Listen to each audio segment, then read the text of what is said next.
Last lecture में हमने अपूर्ण वर्तमान काल और अपूर्ण भूतकाल इसके बारे में जानकारी प्राप्त की है। आज के लेक्चर में हम पूर्ण वर्तमान काल और पूर्ण भूतकाल की परिभाषा और उदाहरण देखने वाले हैं। पूर्ण वर्तमान काल और पूर्ण भूतकाल। सर्वप्रथम हम देखेंगे पूर्ण वर्तमान काल, जिसकी परिभाषा है क्रिया के जिस रूप से यह बोध होता है कि भूतकाल में आरंभ हुआ कार्य वर्तमान काल में समाप्त हो गया है, उसे पूर्ण वर्तमान काल की क्रिया कहते हैं। यही परिभाषा में ध्यान में रखो कि कार्य भूतकाल में आरंभ होकर वर्तमान काल में समाप्त हो गया है, यानी उसका रूप किस प्रकार है। सामान्य भूतकाल की क्रिया अधिक होना क्रिया का वर्तमान का उचित रूप बराबर पूर्ण वर्तमान काल की क्रिया। उसका उदाहरण हम देखेंगे। पहला वाक्य ब्रैकेट में, मैं आपके पैसे ब्रैकेट के बाहर लाया अधिक हूँ बराबर मैं आपके पैसे लाया हूँ। लाया हूँ यह पूर्ण वर्तमान काल दर्शाता है। दूसरा वाक्य ब्रैकेट में, मैंने पाठ ब्रैकेट के बाहर पढ़ा अधिक है बराबर मैंने पाठ पढ़ा है। पढ़ा है शब्द पूर्ण वर्तमान काल दर्शाता है।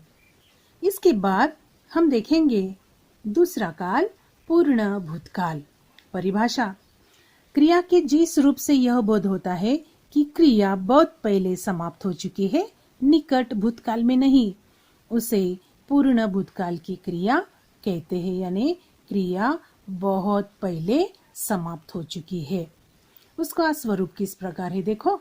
सामान्य भूतकाल अधिक होना क्रिया या भूतकाल का उचित रूप बराबर पूर्ण भूतकाल की क्रिया।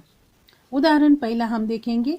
पहला वाक्य, उन्होंने कहा अधिक था बराबर उन्होंने कहा था। कहा था शब्द पूर्ण भूतकाल दर्शाता है। दूसरे वाक्य में, मैंने छुट्टी मांगी अधिक थी बराबर मैंने छुट्टी मांगी थी, यानी मांगी थी यह शब्द पूर्ण भूतकाल दर्शाता है। तो इस प्रकार यह दोनों काल का पूर्ण रूप यानी वर्तमान काल और भूतकाल का पूर्ण रूप हमने देखा। उसकी परिभाषा और उदाहरण भी हमने देखे हैं। तो उसका एक चार्ट भी मैं आपको सुना रही हूँ, दिखा रही हूँ।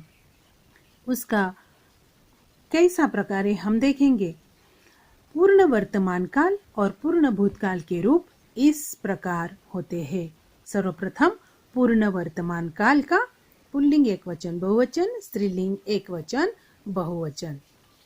मैं पैसे लाया हूँ, हम पैसे लाए हैं, तू पैसे लाया है, तुम पैसे लाए हो, आप पैसे लाए हैं, वह पैसे लाया है, वे पैसे लाए हैं।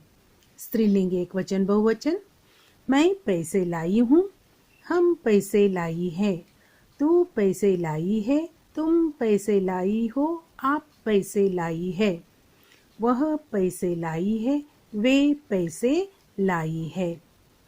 दूसरा काल पूर्ण भूतकाल। पुल्लिंग एकवचन बहुवचन, मैं पैसे लाया था, हम पैसे लाए थे, तू पैसे लाया था, तुम पैसे लाए थे, आप पैसे लाए थे, वह पैसे लाया था, वे पैसे लाए थे।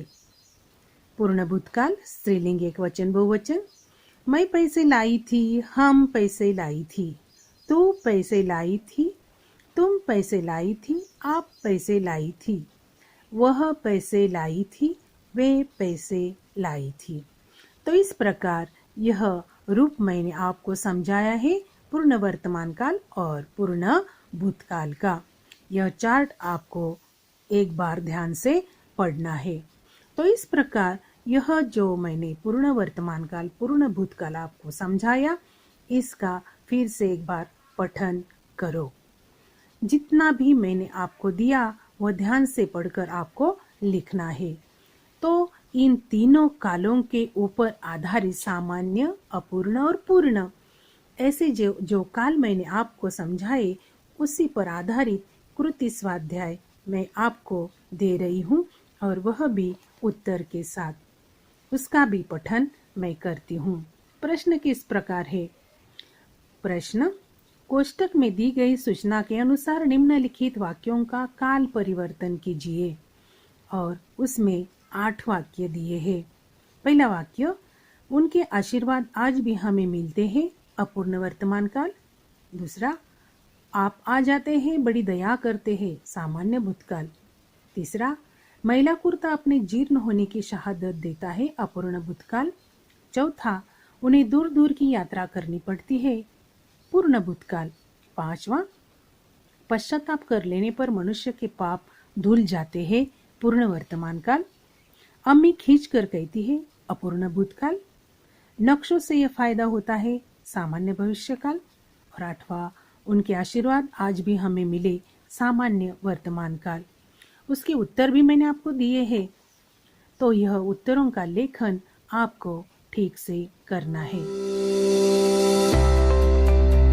विद्यार्थियों, हमने काल परिचय देखते समय 3 काल, उसका सामान्य रूप, उसका अपूर्ण रूप और उसका पूर्ण रूप, इसकी जानकारी प्राप्त की है। और इसी के ऊपर आधारित मैं आपको एक कृति स्वाध्याय उत्तरों के साथ लिखने के लिए दे रही हूँ। उसका लेखन अपने नोटबुक में करना है। काल को समझो और ध्यान में रखो। धन्यवाद।